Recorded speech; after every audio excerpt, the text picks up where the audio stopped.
6개월을 살고 또 6개월을 남겨놓고 있습니다. 그런 생각을 하게 됩니다. 한 30년, 40년 전에 이 전원 생활을 하셨던 분들은 이런 세상을 어떻게 보냈을까, 그런 생각을 하게 됩니다. 우리는 거의 일주일 단위로 살아가고 지난 6개월은 정말 6년 이상 아주 긴 세월을 보낸 것 같은 생각을 하게 되고, 또 남은 6개월 하나님의 은혜로 살고자 하는 마음을 가지고 있습니다. 우리나라의 조선의 최고의 실학자인 다산 정약용은 시대의 어려움을 많이 겪었으며, 또 그래서 책도 많이 썼고, 그분의 여러 책 중에서 인생이 맛이 어디 있나 하는, 우리 인생의 진미, 진짜 맛이 8개가 있다고, 그걸 쭉 읽어보면 정말 실학자다운 최고의 이 통찰이라, 그런 생각을 하게 됩니다. 그가 말한 인생에서 느낄 수 있는 8가지 맛은 이런 것입니다. 첫 번째는 우리가 재료를 제대로 느낄 수 있는, 아주 그것도 의미심장한 표현이에요. 재료를 제대로 느낄 수 있는 음식의 맛. 두 번째, 삶의 의미를 찾을 수 있는 직업의 맛. 세 번째, 진정으로 즐길 줄 아는 풍류의 맛. 네 번째, 기쁨을 위해 만나는 관계에서 나오는 맛. 다섯 번째, 남을 위해 일하는 행복을 느끼는 봉사의 맛. 여섯 번째, 무언가 배우고 자신이 성장해가는 공부의 맛. 일곱 번째, 우리 육체뿐만 아니라 정신이 함께 균형 있게 이루어지는 건강의 맛. 여덟 번째는 자신의 존재를 제대로 잘 이해하는 인간의 맛. 그렇게 했습니다. 마지막은 다 이게 하나하나 곱씹으면 너무 좋은데, 마지막에는 내 존재를 내가 아는, 내가 누군가, 자기 자신이 누구인지를 제대로 아는 인간으로서의 맛이 정말 진짜, 그래서 최고로 여겨서 맨 뒤에다 놨다, 그런 생각을 하게 됩니다. 오늘은 그런 말씀을 전하려고 합니다. 이제 7월이 보니까 네 주인데요, 4주 동안 디모데 후서를 한 장 한 장 강해라기보다는 제가 여러 번 읽고, 그 중에서 하나님이 주시는 마음의 그 어떤 것을 전하려고 합니다. 오늘은 첫 번째인데, 소중한 사람 디모데를 생각함. 우리가 살아가는 이유, 우리가 살아가는 목적에 대한 말씀을 나누려고 합니다. 디모데 후서는 디모데 전서와 짝을 이루고 있고, 디모데 전 후서는 그래서 사랑하는 아들, 영적 아들이죠. 사랑하는 아주 너무 친밀하고 동역자며 또 아들이라고 하는 여기는 그런 디모데에게 사도 바울이 자기 개인적인 차원에서 이렇게 해야 하고, 이렇게 생각해야 하고, 이렇게 살아야 한다는 그런 것을 언급한, 가르치는 서신으로 되어 있습니다. 그래서 그런지 우리는 오늘의 디모데는 아니지만, 우리는 디모데 전서와 후서를 찬찬히 읽고 잘 묵상하면 그 안에서 그야말로 시대를 초월한 성령께서 역사하셔서 바울이 애정을 가지고 디모데 위에서 기도하고 가르쳤고 또 이렇게 앞에서 이끌어 주려고 했던 그것을 우리는 오늘날도 지금도 강하게 받게 됩니다. 성령의 역사입니다. 디모데 아버지는 이름이 성경에 언급되어 있지는 않습니다.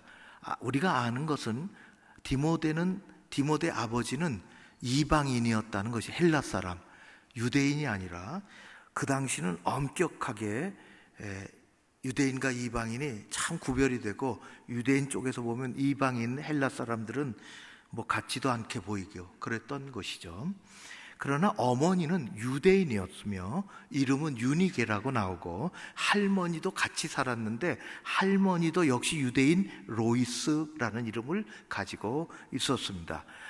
그들은 어느 순간인지는 모르게 유대교의 깊은 전통 속에서 살았을 터인데도 불구하고 어느 순간에 예수 복음, 생명을 만났습니다. 그래서 자신이 가지고 있었던 유대 전통을, 아주 뿌리 깊은 전통을 다 떠나서 예수 생명의 복음, 그 복음으로 살았으며, 예수 믿고 거듭나 예수 믿고 살았으며, 어린 아들 디모데를 그런 속에서 유대 전통으로 키운 것이 아니라 하나님의 은혜 아래 들려진, 믿어지는 그 말씀을 붙잡고, 그때는 성경이 없었지만은 어머니, 할머니가 그 누구도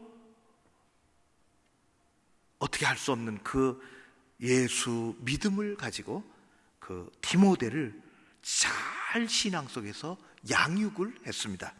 아주 건강한 사람이 되어 나중에 바울을 만난 것입니다.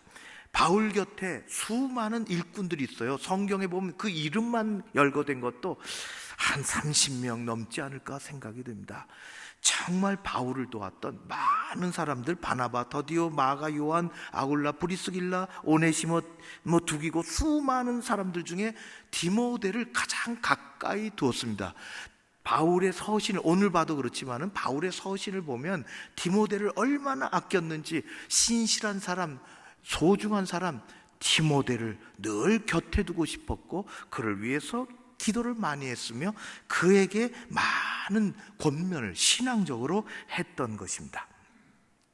오늘은 우리 그런 디모데와 바울과의 속에서 1장에 제가 말씀하려고 하는 것은 9절의 말씀입니다. 자, 여러분의 성경으로 큰 소리로 바울이 디모데에게 어떻게 얘기하는가, 9절을 큰 소리로 같이 읽겠습니다. 시작. 하나님이 우리를 구원하사 거룩하신 소명으로 부르심은 우리의 행위대로 아니요 오직 자기의 뜻과 영원 전부터 그리스도 예수 안에서 우리에게 주신 은혜대로 하심이라. 아멘. 하나님이 우리를 구원하셨고 거룩한 소명으로 부르신 것은 하나님이 부르셨습니다. 하나님은 구원만 하시고 끝난 것이 아니라 구원하시고 우리를 거룩한 어느 자리로, 거룩한 소명으로 부르셨는데, 그것은 우리 생각에서 나온 것이 아니라 하나님의 은혜라. 그렇습니다. 구원받은 여러분 모두는 하나님의 부르심을 받은 사람들입니다. 하나님은 우리를 부르십니다.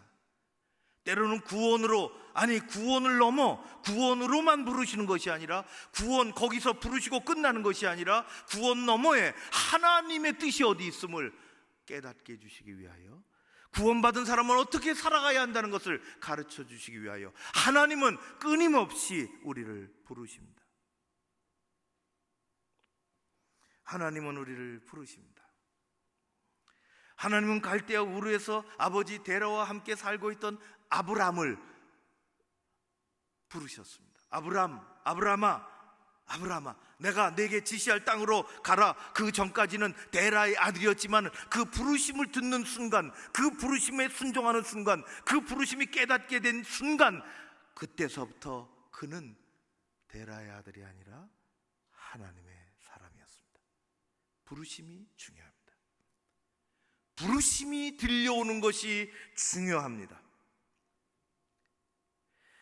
하나님은 호렙산에서 양치기 하고 있던 모세를 불타는 떨기나무 속에서 부르셨습니다. 모세야, 모세야, 내가 선 땅이 거룩한 땅이라 내 발에서 신을 벗어라.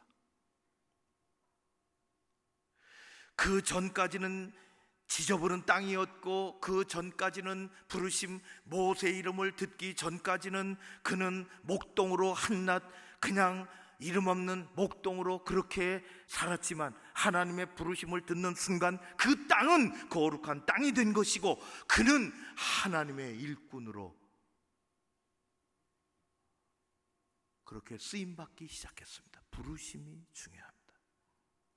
부르심을 듣는 것이 중요합니다. 어두운 밤 성막에서 잠자고 있던 사무엘을 찾아오셔서 하나님이 부르십니다. 사무엘아, 사무엘아, 3번이나 깨워 부르십니다. 내 누운 자리에서 일어나라. 그 전까지만 해도, 부르심을 깨닫기 전까지만 해도 이 어린 사무엘은 엘리 제사장의 일꾼에 지나지 않았으나, 그 부르심이 깨달아지고 그리고 나서는 순간 그는 엘리 제사장의 사람이 아니라 하나님의 사람이 되어 어두운 시대를 밝히는 일꾼으로 하나님이 사용하셨습니다. 거룩한 성전에서 기도하고 있던 제사장 이사야를 부르셨습니다. 형식적인 예배, 제사장의 틀 안에서 율법주의로 그렇게 훈련받고 태어나서 훈련받고 길러졌던 제사장 엘리 이사야를 하나님은 찾아오셔서 부르셨습니다. 이사야야, 누가 이 죄로 허물어져가는 세상을 우리를 위해서 갈까? 그 부르심을 듣고 그 부르심을 깨닫고 그의 인생을 거기에 의탁하는 순간, 그는 형식적인 율법이 아니라, 제사장의 가문의 아들이 아니라, 제사장이 아니라 하나님이 어디든지 쓰시는, 세상에서 쓰시는 선지자로 삶을 시작했습니다. 이 거룩한 부르심은 예수 그리스도를 통하여 신약에서도 진행이 됩니다. 물결이 출렁이는 갈릴리 바닷가에서 그 물을 집어던지고 몇 마리나 잡힐까 노심초사하며 얼굴을 그을린 가운데 살던 어부 시몬을 부르셨습니다. 시몬 베드로야, 나를 따라오너라. 그 부르심이 들리고 그 부르심이 깨닫고 난 다음에 그는 어부로 살아가는 것이 아니라 하나님의 천국의 일꾼으로 사람을 낚는 어부가 되어 그 길로 나아가게 되었습니다. 예수님은 그렇게 12제자를 일일이 부르셨습니다. 그리고 부르심이 부활 승천 후에 다메섹 도상에서 혈기충천한 사울을 찾아가셔서 부르셨습니다. 사울아, 사울아, 왜 나를 핍박하느냐? 그 부르심을 듣는 순간 꼬꾸라진 사울은 그 부르심의 의미를 깨닫고, 그는 더 이상 혈기충천한 사울이 아니라 천국의 일꾼으로 세상을 짊어지고 예수 복음 전하려고 이리 뛰고 저리 뛰는 예수의 사람으로 살기 시작했습니다. 부르심이 중요합니다. 부르심을 들어야 합니다. 그런 주님은 부모 밑에서 신앙을 잘 다졌던 디모데를 바울 옆에 붙여주시고, 바울은 디모데를 향하여 오늘 말씀합니다.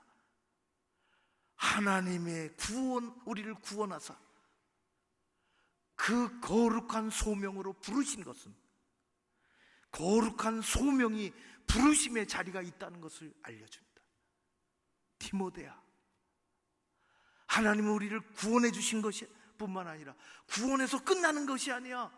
구원 자체에서 끝나는 것이 아니야. 거기는 우리가 살아갈 목적이 어디 있으며 왜 우리는 사는지 이유가 있다는 것을 하나님께서 알려주시고, 그것이 우리에게는 은혜다. 성도 여러분, 하나님이 우리를 구원하신 것은 구원한 그 자체에서 끝나는 것이 아닙니다. 하나님이 구원하신, 그리고 이 땅에 지금 여기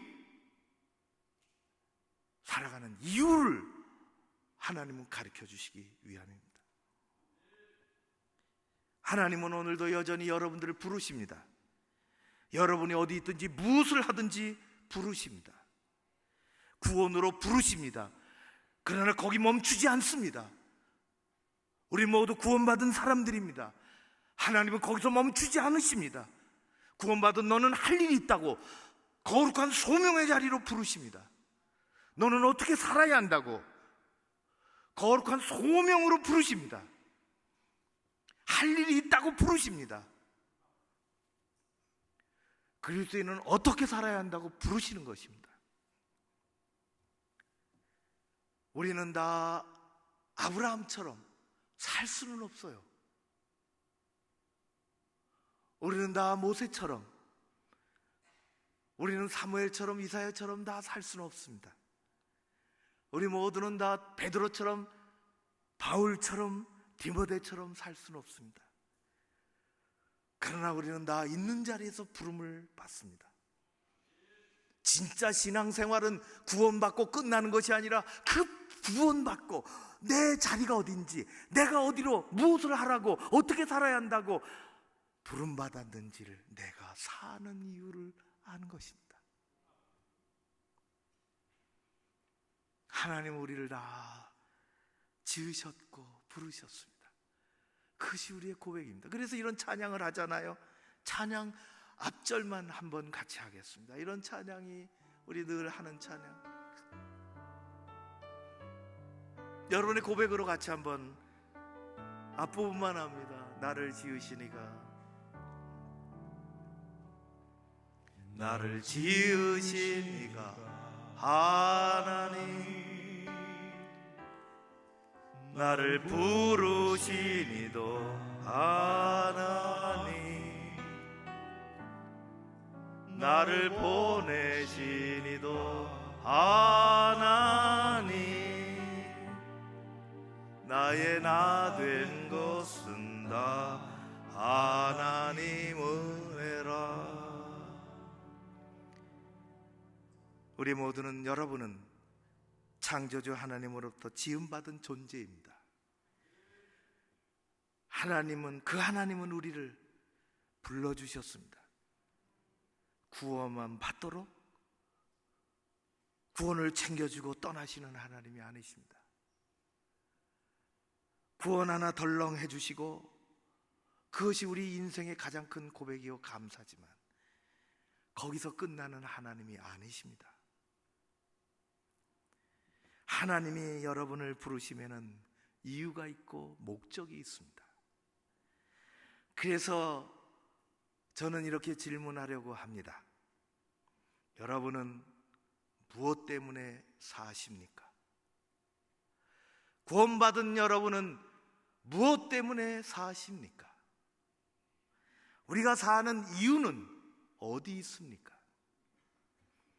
여러분이 사는 목적은 어디에 있습니까? 이미 구원받은 여러분의 인생에 가는 목적은, 삶의 목적은 도대체 어디 있습니까? 질문이라고 하는 것은 학교에서 책상에 앉아서 칠판 앞에 두고 선생님 앞에 손 들고 학생들이 질문할 때만 있는 것은 아닙니다. 더 중요한 질문은 세상을 살아가면서, 학교에서 나와 세상을 살아가면서 죽는 날까지 내가 내 자신에게 하는 질문이 제일 중요한 질문입니다. 어떤 사람은 질문은 3단계가 있다고 했어요. 첫 번째 단계는 사실 확인 질문이라고 그랬어요. 이게 정말 중요해요. 이게 1단계 질문이에요. 이 질문을 늘 해야 돼요. 왜냐하면 우리는 정말 많은 이야기 속에서 살아가기 때문에 그렇습니다. 내가 들은 이야기가 사실인가? 인터넷에 떠돌아다니는 이야기, 이게 정말 사실인가? 내가 그냥 믿고 싶고 그 얘기 정말 듣고 싶었어. 그래서 묻지도 따지지도 않고 내가 듣기 좋으니까 그냥 지나가는 건가? 만약에 그렇다면 우리 사회는, 세상은 거짓된, 실종된 거짓, 진실, 거짓, 권모술수가 가득한 지독히 나쁜 사회가 될 것입니다. 두 번째는 우리가 접한 속에 도대체 그 맥락이 뭔가? 세 번째 질문의 단계는 그게 내게 어떤 의미인가? 나는 어떻게 행동해야 하는가? 하는 것입니다. 하나님이 우리를 택하시고 부르시고 살게 하신 이유와 목적을 우리는 알 때, 그것을 놓치지 않을 때 우리는 바르게 행동할 수 있습니다. 그리고 그렇게 살아야 합니다. 내가 사는 이유.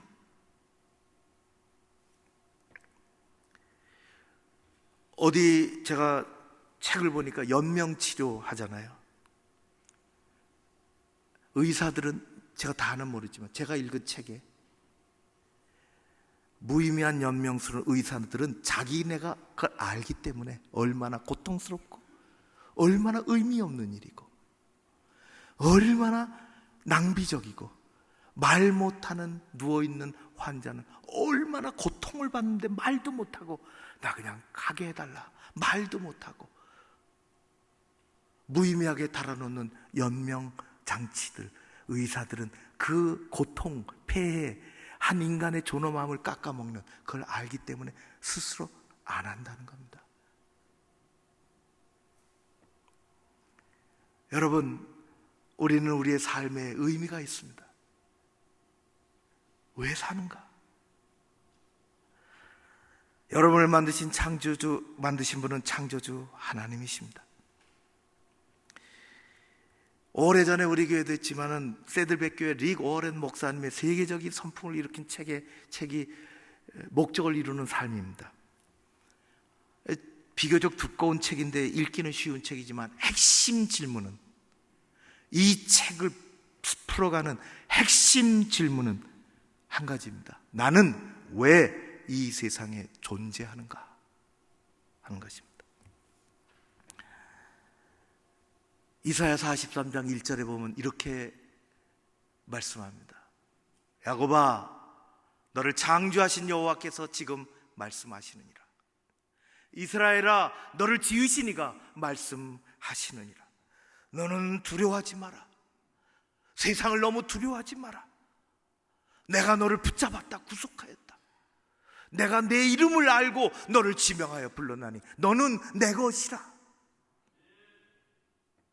사도 바울은 에베소서에서 이렇게 똑같은 얘기를 달리 이야기합니다.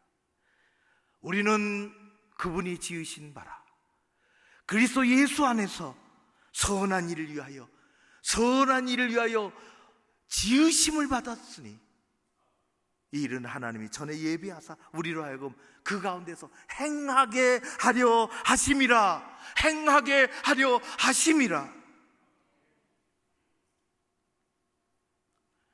우리는 구원받기 위해서만 부름받은 것은 아닙니다. 하나님은 오늘도 말씀하십니다. 너를 구원으로 불렀으며, 너를 세상에 내 있는 자리로 불렀으며, 너를 교회로 불렀으며, 너를 내 사람으로 불렀으며, 교회 일꾼의 자리로 불렀으며, 더 나아가서 하나님 앞에 영광을 돌리고 하나님의 사람으로 살아갈 수 있도록 내가 너를 지명하여 불렀다. 내가 너를 부른 것은 구원 하나 주기 위해서 부른 것이 아니다. 그러나 세상에 우리가 너무 많은 어려운 일들을 영향을 받으며 살아가기 때문에 우리는 거룩한 하나님의 말씀에 노출되는 시간과 그 밀도보다는 우리 세상에 노출되는 시간과 밀도가 더 강하고 많기 때문에 사탄은 부정적인 생각을, 하나님과 끊으려고 하는 생각을, 내 생각을 자꾸 너무 많이 넣어준다는 것입니다.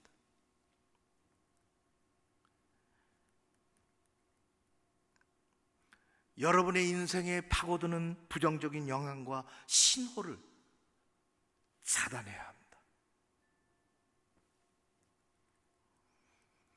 우리는 사탄이 주는 부정적인 신호와 영향을 차단하고, 하나님이 늘 말씀하셔, 내가 너를 지명하여 불렀나니, 하나님 주시는 긍정적인 신호를 받아들이고 우리는 살아가야 하는 것입니다.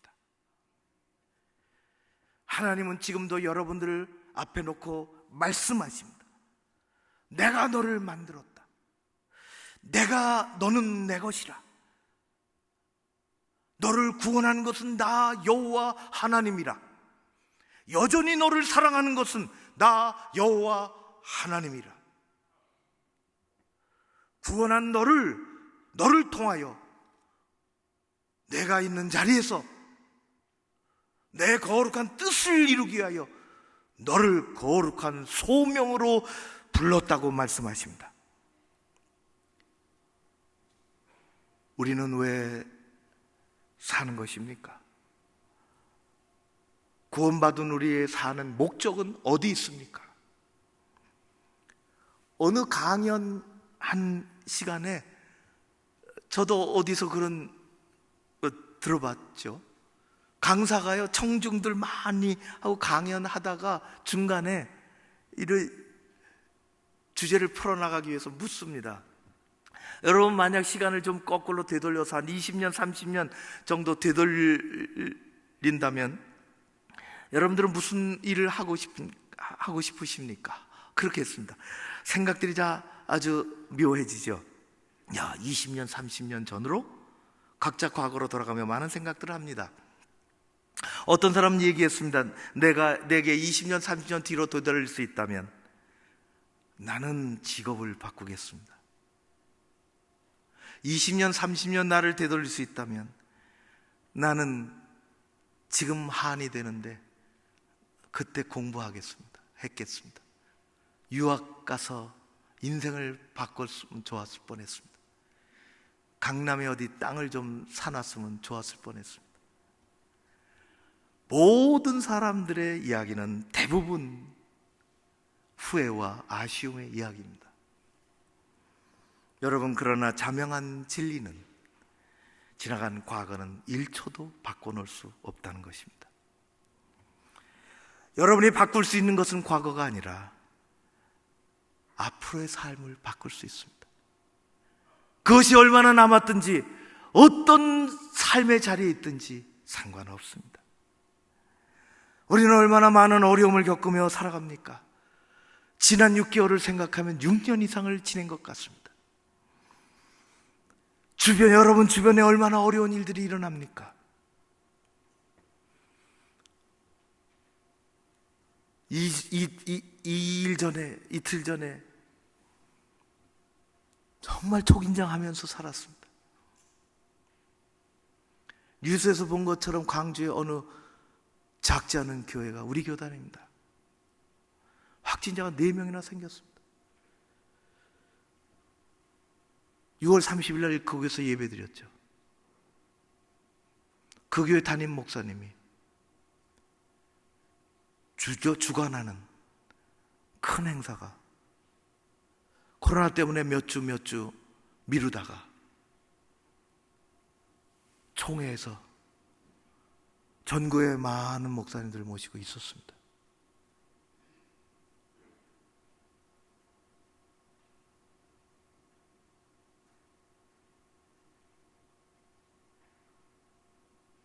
동성애 때문에 총회로 뛰어다니고 한국교회를 살리기 위해서, 제가 하는 것은 아니지만 제게 준 자리가 있게,